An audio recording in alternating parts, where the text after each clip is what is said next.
ولی در وصف جناب رسول اکرم صلی الله علیه و سلم می فرمود او فصیح باشد و من لال او کی توانم داد شرح حال او.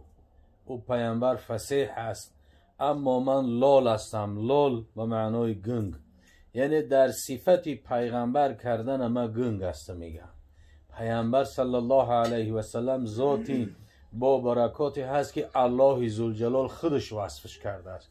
در وصف کردن پیامبر میگه من لال هستم. او فصیح باشد و من لال او کی توانم داد شرح حال او. حضرت محمد اقبال لاهوری علامه لاهور خدا رحمتش کند، حضرت یکی از شخصانی بود که در عشق پیامبر صلی الله علیه و سلم اکثری وقتی که مصرعهاش میخوانی شخصیتی که در عشق پیغمبر میسوخت.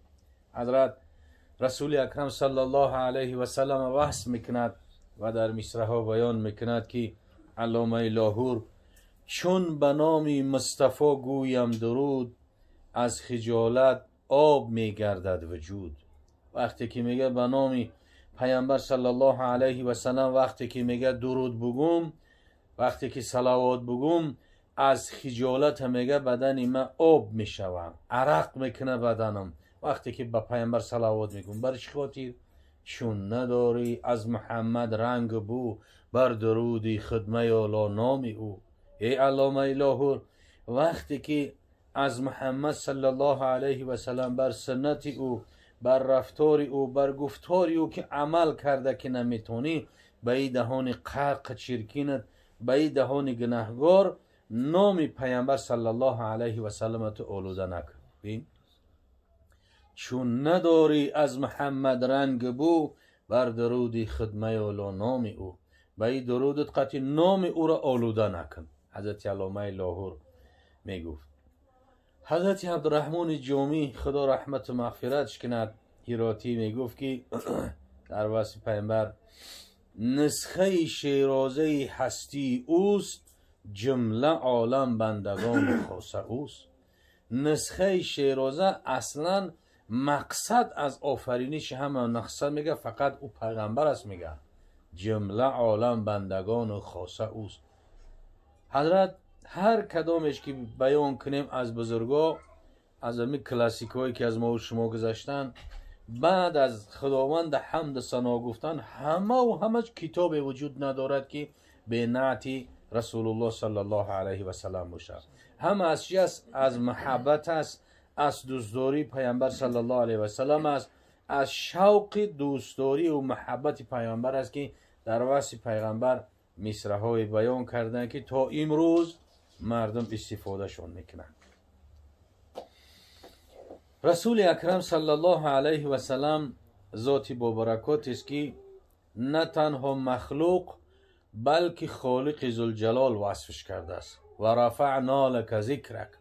الله ذوالجلال در قرآن بیان میکند، پیامبر میگه و رفعنا لک ذکرک، ای محمد صلی الله علیه و سلم ما نام تو را بلند مرتبه کردیم. نام پیامبر صلی الله علیه و سلم بلند مرتبه بدن عزت شب. ببین که هر کدامی از ما و شما مسلمان ها تا امروز لا اله الا الله میگیم، تا اگر محمد رسول الله نگوییم این کلمه چی از پره نمی شود. لا اله الا الله میگیم تا محمد رسول الله نگوییم ایمان ما کامل نمی شود. گواهی میدهیم اشهد ان لا اله الا الله میگیم تا اشهد ان محمد رسول الله نگیم این چی از پره نمی شود.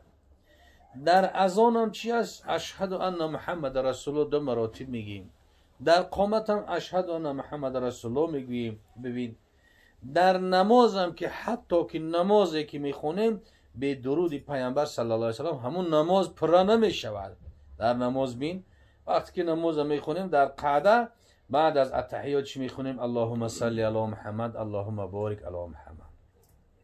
همین صلوات گفتن، درود گفتن سنت است. اگر همین را ما در نماز نخونیم نماز ما ناقص است. اگر در اذان نگویم اذان ما ناقص است، قامت ما ناقص است. اگر در کلمه طیبه و شهادت نگیم حتی ایمان ما چی است؟ ناقص است. ایمان ما پره نمی شود. و این مسلمان نمی شود تو اگر محمد رسول الله را چی ایمان نداشته باشه. پس چی است؟ الله ذوالجلال اینقدر پیامبر را وصف کرده است که دیگر حاجت به وصف مخلوق نداره. وقتی که خدا وصفش کرد حاجت به وصف مخلوق نداره. حضرت موسی کلیم علیه السلام، موسی کلیم الله، شخصیتی که پیامبری که از بین همه پیامبرا الله ذوالجلال فقط با موسی کلیم سخن کرد، گپ زد. این چی است؟ گواهش آیه کریمه است که الله ذوالجلال بیان میکند و کلم الله موسی تکلیما، و سخن کرد الله ذوالجلال با موسی سخن کردنی. موسی کلیم وقتی که به نزد فرعونیا وقتی که رفت برای دعوتشون دعا کرد به دربار پروردگار که آیه کریمه است رب اشرح لی صدری و یسر لی امری واحلل عقدة من لسانی یفقه قولی. حضرت موسی دعا کرد رب اشرح لی صدری، پروردگار سینه مرا گشوده کن، به نور علم، به نور حکمت، به وقار خدایا سینه مرا گشوده بکن. رب اشرح لی صدری و یسر لی امری، کاری مرا، مشکلاتی مرا پروردگار آسان بکن. واحلل عقدة من لسانی، عقده ای که در زبان من است همه را گشوده کن، زبان ما گویا شو فصیح گپ زنم. واحلل عقدة من لسانی یفقه قولی. بین موسی کلیم الله با پروردگار دعا میکند، با الله ذوالجلال مناجات میکند که رب اشرح لی صدری، خدایا سینه مرا گشوده کن. اما محمد صلی الله علیه و سلم پیامبر ما و شما ذات با برکاتی که دعا به سوی پروردگار نه، الله ذوالجلال با پیامبر ما و شما میگه الم نشرح لک صدرک، ای محمد صلی الله علیه و سلم آیا سینه تر ما گشوده نکردیم؟ که در حالت خوردی وقتی که در خانه حلیمه سعدیه بود، یک روز همراه فرزندای حلیمه سعدیه پیامبر صلی الله علیه و سلم که گوسپند میچران، حلیمه سعدیه همراه شوهرش که شوهرش ابی کبشه میگفتند، تحقیر میکردند مشرکا، همون قدر محبت پیامبر صلی الله علیه و سلم در وجودش بود که از همه فرزندای خودش او را زیادتر دوست می‌داشت. همون وقتی که چهره پیامبر صلی الله علیه و سلم حلیمه دیدگی بود، آن قدر محبتش در دلش جا شد که حتی یک سینه حلیمه هم شیر نداشت. وقتی که پیامبر صلی الله علیه و سلم اگر هر داشت شیردار شدن و پیامبر را دوست می داشت. یک روزی در حالت یا 5 سالگی یا 4 سالگی بود که در گوسفندچرانی بود که 4 مردی قوی هیکل پیدا شدن، میگن مورخا. پیامبر صلی الله علیه و سلم گرفتن بردن.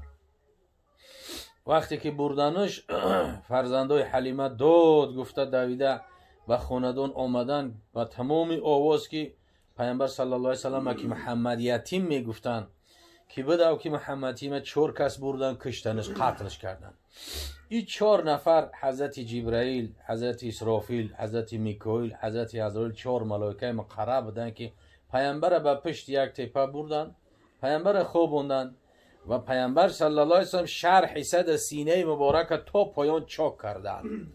حالی در شمایل رسول الله صلی الله علیه و سلم هست که بزرگا بیان میکنن که پیامبر صلی الله علیه و سلم از همین بالای تای همین بالا بودگی تا پایان آمدگی را میگه، همین تا یک رشته سفید واری یک خط بود. همون خطی بود که جبرائیل امین هم را پاره کرده، قلب محمد صلی الله علیه و سلم دلش چکار کردن؟ شستن. باب حیات، باب حیوان قطع شستنشو دلش چکار کردن؟ توزه کردن، در درون او وقار نهادن و پیامبر صلی الله علیه و سلم در جاش گذاشتن، همون تا مشک کشید جاش، همون تا صحت شد. انامیره میگن حادثه شق صدر که مورخا میگن چند مراتبی وقوع شدگی. در شب معراج رفتن هم میگه شدگی بود، اما همین یک مراتبش چی است؟ قول صحیح ترش همی است که در خوردی کرده بودن. یعنی حیثه که از شیطانی در وجود همه آدمیزاد هست. در وجود همه آدمیزاد یک اندک کبری هست، بدبینی هست، خشم هست، غضب هست، نفرت هست. همین در پیامبر صلی الله علیه و سلم وجود نداشت. پیامبر قلبش همون تا به آب رحمت قطع شستگی پاک بود که همین چیزی که در دیگر آدم هستند در پیامبر صلی الله علیه و سلم نبود. نبودنش چی دلیل است؟